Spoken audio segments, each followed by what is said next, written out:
بسم اللہ الرحمن الرحیم۔ میں ہوں رانا ریاست علی، اور اس سے پہلے میں نے ایک ویڈیو 5 تاریخ کو بنائی تھی، اور وہ 5 تاریخ کو ویڈیو میں نے اپلوڈ کی تھی۔ شاید آپ دوستوں نے اس ویڈیو کو دیکھا ہو۔ اس میں نے مودی سرکار کو بہترین مشورہ دیا تھا کہ یہ دشمنی چھوڑ کر پاکستان میں آ جاؤ، اور پاکستان میں آ کر جو ہمارے بڑے ہیں ان کے ساتھ ملاقات کرو، انٹیلیجنس کا تبادلہ خیال کرو، آرمی کی سطح پر اپنے مذاکرات بحال کرو، تمام سطح پر اپنے مذاکرات بحال کرو۔ یہ دشمنی دونوں ملکوں کو اچھی نہیں لگتی، لیکن مودی سرکار نے ہمارا مشورہ نہیں مانا اور اس نے ہم پر جنگ مسلط کر دی۔ الحمدللہ الحمدللہ ثم الحمدللہ، ہم نے اللہ اور اس کے رسول کی مدد سے یہ جنگ جیت لی ہے، اور ہم اپنی بہادر افواج کو، جس میں ایئر فورس ہے، بحریہ ہے، نیوی ہے، بری فوج ہے، تمام کو ہم مبارکباد پیش کرتے ہیں، اور خصوصاً بالخصوص اس ملک کے بڑے، جو ہمارے بڑے ہیں، جو ہمارے سپہ سالار ہیں، حافظ عاصم منیر صاحب، لیفٹیننٹ جنرل صاحب، ان کو ہم مبارکباد پیش کرتے ہیں، اور ان کے ساتھ جو حکومتی مشینری ہے، میاں محمد نواز شریف، اسحاق ڈار، اور جو عطا تارڑ صاحب ہیں، اور دوسرے بلاول بھٹو زرداری صاحب ہیں، اور جتنے بھی اس وقت حکومت میں شامل لوگ ہیں، ہم سب کو اس فتح کی مبارکباد پیش کرتے ہیں۔ میں نے پچھلے ولاگ میں بھی اپنا تعارف کرایا تھا کہ میں بھی ایک سابقہ ریٹائر فوجی کا بیٹا ہوں، اس فوجی کا بیٹا جس نے سیکنڈ ورلڈ وار بھی اپنے دور میں لڑی تھی، اپنی جوانی کے دور میں لڑی تھی۔ اس نے برما کے محاذ پر، ملیشیا کے محاذ پر، بنگلہ دیش کے محاذ پر، ان تینوں محاذوں پر جنگ لڑی تھی۔ اس کے بعد 1965 کی جنگ بھی لڑی تھی، 1971 کی جنگ بھی لڑی تھی۔ جو جنگیں ہوئی ہیں ان تمام میں میرے والد صاحب بھی شریک رہے ہیں۔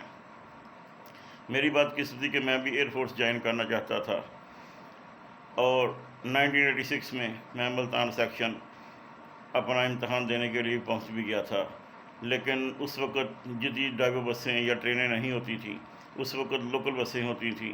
میں نے فیصل آباد سے جانا تھا ملتان انٹرویو دینے کے لیے، اپنا امتحان دینے کے لیے، لیکن میری بات قسم تھی کہ میں کے امتحان سے تقریباً 1.5 گھنٹہ بعد پہنچا، جس کی وجہ سے میں امتحان میں شامل نہیں ہو سکا، اور اس کے بعد پھر گھر والوں کو ایسی مجبوری آ گئی جس کی وجہ سے میں دوبارہ فوج جوائن نہ کر سکا۔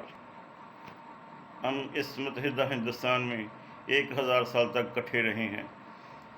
کبھی اتنا ظلم، کبھی اتنی نفرت ہم مسلمانوں کے خلاف نہیں پائی جاتی تھی جتنی یہ مودی سرکار کے دور میں ہمارے ساتھ کیا گیا۔ ہر جو بھی ان کی شکست ہوتی ہے، جو بھی وہاں پہ کوئی مسئلہ ہوتا ہے، اس کا الزام پاکستان کے اوپر ڈال دیتے ہیں۔ اگر کسی کی مرغی چوری ہو جائے تو اس کا الزام پاکستان پر، اگر کسی کی گائے بچہ نہ دے اس کا الزام پاکستان کے سر پر۔ یہ روئی روئی کے تماشے مودی نے لگائے ہوئے تھے اور اپنی سیاست چمکا رہا تھا، لیکن اب وہ بیست ہو گیا ہے، اپنی عوام کے سامنے بیست ہو گیا ہے۔ انشاءاللہ تعالی پاکستان ناقابل تسخیر ملک ہے، اور یہ اللہ اور اللہ کے رسول کے نام پر قائم ہوا ہے، اور یہ قیامت تک انشاءاللہ تعالی قائم اور دائم ہی رہے گا۔ مسلمانوں کا کردار ہی تھا جس کی وجہ سے ہندو اور مسلمان اکٹھے رہ رہے تھے۔ کبھی کسی ہندو کے ساتھ زیادتی نہیں کی گئی تھی، کبھی کسی کے ساتھ ناانصافی نہیں کی گئی تھی۔ یہ مسلمان حکمرانوں کا اور خصوصاً اولیاء کرام کا اخلاق تھا، جس کی وجہ سے ہندوستان والے اپنا مذہب تبدیل کرنے پر مجبور ہوئے۔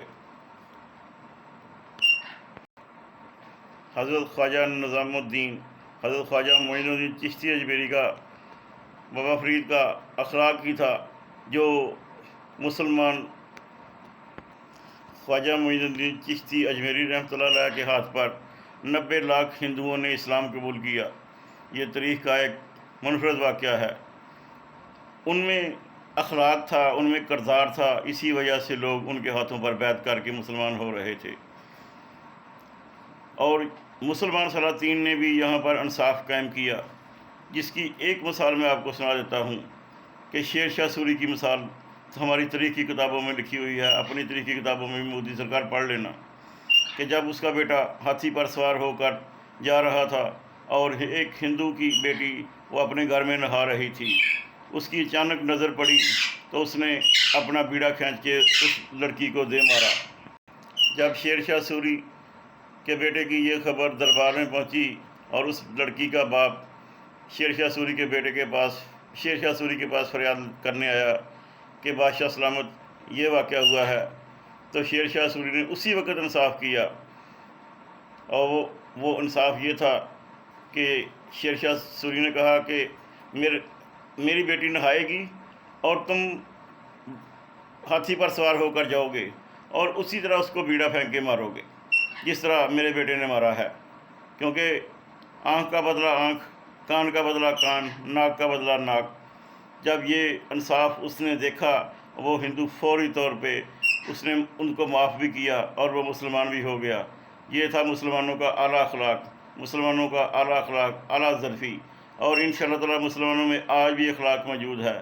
آج بھی تک ہمارے کسی جوان نے کبھی یہ جرت نہیں کی کہ کسی دوسرے کے معاملات میں دخل اندازی کریں۔ ہمیشہ پاکستان کے خلاف بہت در اندازیاں کی گئیں، پاکستان کو بہت جگہ پر بدنام کیا گیا۔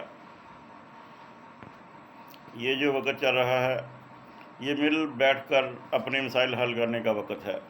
مل بیٹھ کر اپنے مسائل حل کریں اور ان انسانوں کی طرف دیکھیں جو غربت کی لکیر سے نیچے زندگی گزار رہے ہیں، ان کا بھلا کریں، دنیا میں بھی بھلا کریں، ان کو پینے کا صاف پانی مہیا کریں، ان کو خوراک مہیا کریں۔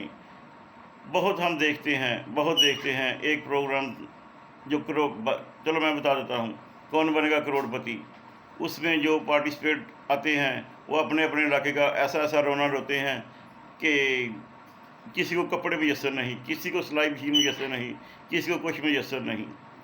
اگر یہ جو اسلحہ کے انبار جمع کیے ہیں اور نجائز مسلمانوں کے خلاف دشمنی شروع کی ہے، اس کو چھوڑ کر اپنی عوام کے اوپر توجہ دی جائے، اپنی عوام بھی خوشحال ہو اور اچھے ہمسایوں کی طرح ہم رہیں، تو اس میں بہتری ہے، اس میں ہی بھلائی ہے۔ انشاءاللہ تعالیٰ پاکستان قیامت تک قائم رہے گا، اس کا اللہ اور اللہ کا رسول حامی و ناصر ہے، اور پاک فوج انشاءاللہ تعالیٰ اس کا دفاع کرنے کے لیے ہر وقت موجود ہے۔ ہم اپنی فوج کے ساتھ، اپنی حکومت کے ساتھ کھڑے ہیں اور انشاءاللہ تعالیٰ کھڑے رہیں گے، مرتے دم تک ہم اپنی فوج کا ساتھ دیں گے۔ پاکستان زندہ باد، افواج پاکستان زندہ باد، حکومت پاکستان زندہ باد۔ الحمدللہ، آمین ثم آمین۔ السلام علیکم۔